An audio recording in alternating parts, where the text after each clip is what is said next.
ang isa sa mga masisipag na konsehala at tinitilian. Aksyon agad!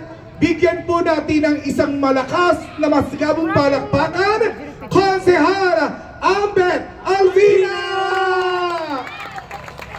Maraming salamat. Magandang gabi po sa inyong lahat. Pasensya na kayo sa EVP ko, hindi pa po tapos yan. Siyempre, babati ko po muna ang ating masisipag na mga kapitan dito. Napakarami, no? Si Kapitana Helena Bueg, si Kapitana Josie, Kapitana Benani, Kapitana Yoli, Kap Mike, Kap Marlon, Kap Bengoy, Kapitana Banji, sa ating po masisipag na kagawad, Secretary, Treasurer, Tanod, Lupon, SK Officials, kanina si Tito Johnny Santiago, nandun sa likod, sa inyo po na lahat, CFM, sa ating po mga ginagalang na senior citizen, kamusta po kayong lahat? Andito po kami, no? Umiikot. Nung nakaraan, nandito kami para sa The Voice. Ngayon naman, ulat sa bayan. Alam niyo po, napakabilis ho ng panahon. Ito na ho ang aking kalawang termino bilang konsehal ng lungsod ng Pasay. Almost 6 years na po ako naglilingkod sa inyo. Going last term na po ako. Mula pa sa aking tatay na si Konsehal Albert Alvina, nakatapos ng termino.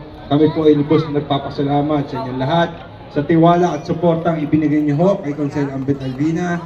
At tayo po humaharap sa ating mga kababayan dito sa lungsod ng Pasay na taas noo dahil ginampanan po natin ang ating tungkulin. Yung tiwala na ibinigay mo sa atin, pinag-ingatan po natin yan. At naglingkod po tayo ng tapat dito sa lungsod ng Pasay. Nakita niyo naman po yung AVP natin kanina. Si Konsehal Ambet Alvina po ay tuloy-tuloy po ang pagtulong sa ating mga kababayan dito sa lungsod ng Pasay. Kung ano naman programa at proyektong pwede namin maitulong sa ating mga kababayan, yun po ay aming ginagawa. Laging bukas ang aming opisina, nagbibigay ho ng tulong.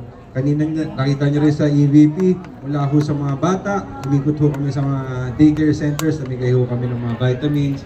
Sa ating mga senior citizens, namigay rin ho tayo ng mga amlodipine sa ating mga senior citizens. At syempre, kami ho sa Team Calixto, may pagkakaisa ho kami. Sama-sama ho kami lahat na naglilingkod sa inyo ng tapat. Mamaya dadating ho si Mayora, ipapaliwanag yung magagandang programa na nasimulan ng Team Calixto, ginagawa at patuloy pa pong pinapaganda. At kaya naman sa Team Calixto, ito ho ang aking mga kasamahan. Sigurado ng konsehal, nandito ho, yung anak ng ating ate Tonya Cuneta, kilala niyo naman ho. Napakagwapo, no? Kamukha ni Ian Veneracion.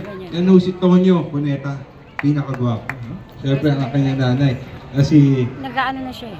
Vilma Santos, Tita Tonya Cuneta. Sino pa ba kasama namin sa Team Calixto? Kanina, andito na rin ho ang ating napakasipag na Vice Alcalde, Vice Mayor Ding Del Rosario, na kasama na ho namin sa konseho bilang konsehal sa susunod na termino. Andito rin ang aking tatay-tatayan. Kanina nagsalita na ho, di ba? Si Konsehal Marlon Pesebre, no? Na artista ho yan. Yung sumunod naman, syempre, nagsalita na rin kanina, lumipat sa kabila. Mula sa puso, Konsehala Grace Santos. At syempre, sigurado ng panalo dahil kasama ho ninyo at kasama ho sa Team Calixto ang ating pong konsehala, magiging konsehala, Putset Santos.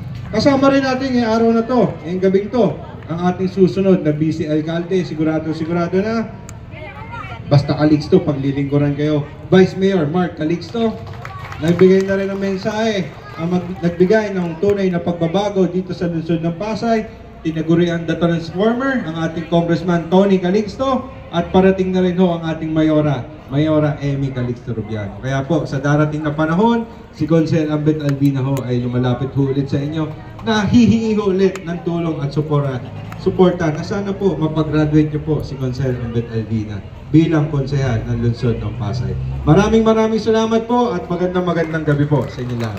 Maraming salamat, Konsehal Ambet Alvina. At syempre, paparapon muna po tayo na ating first five mula kay Konsehal Ambet Alvina. Bunot na po.